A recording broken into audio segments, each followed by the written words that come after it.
Greetings from Zimbabwe. My name is Isheanesu Chirisa. I'm the Executive Director at Women and Law in Southern Africa, WLSA.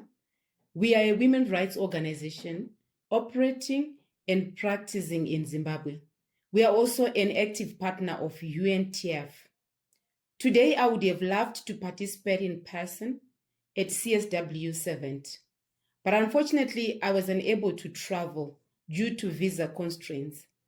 Nonetheless, I'm grateful for the opportunity to share this message with you.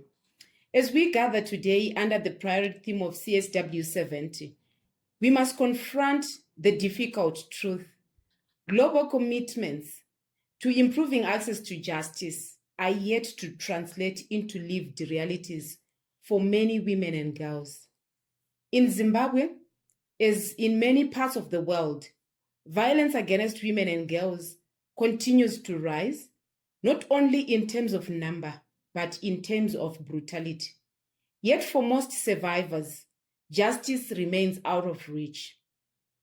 While legal protections may exist on paper, barriers such as poverty, long distances to service, stigma, weak enforcement systems continue to prevent women and girls from claiming their rights.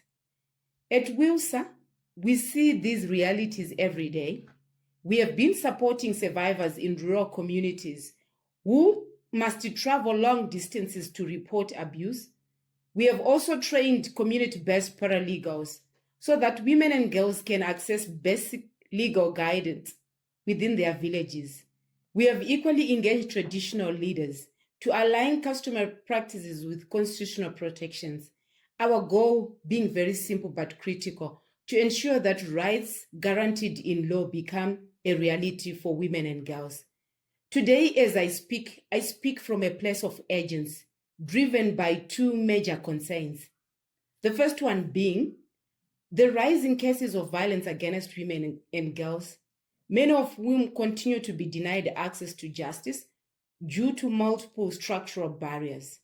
And second, the declining operational capacity of women's rights organizations due to growing funding cuts. Women rights organizations are the first responders interfacing with survivors when violence occurs. Yet, despite this critical role, women rights organizations continue to face serious challenges, including the shrinking civic space, backlash for their work, and deep funding cuts.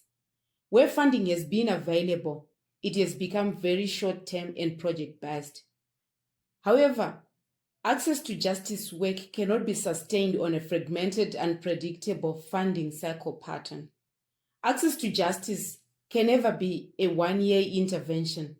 It requires sustained, flexible, and multi-year support for locally led organizations. Therefore, today, if we are serious about advancing gender equality, strengthening the rule of law, and protecting human rights, the investment in women's rights organizations is never an option, but it is critical and urgent.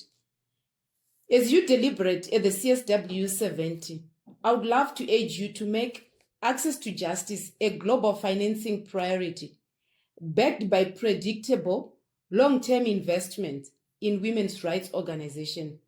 It is time now to move beyond declarations and match the declarations with commitments accompanied by real resources. Let CSW70 be remembered not only for what it said, but for the actions that followed thereafter. I thank you all.